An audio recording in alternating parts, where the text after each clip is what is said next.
Amanda Pritchard here with a quick update. Microsoft just recently released dark mode for Excel on Windows.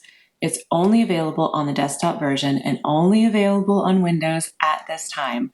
But if you're looking to enhance the visual appeal of your screen, reduce eye strain, and improve accessibility, this is a quick way of being able to switch over and use dark mode when you're working in a spreadsheet.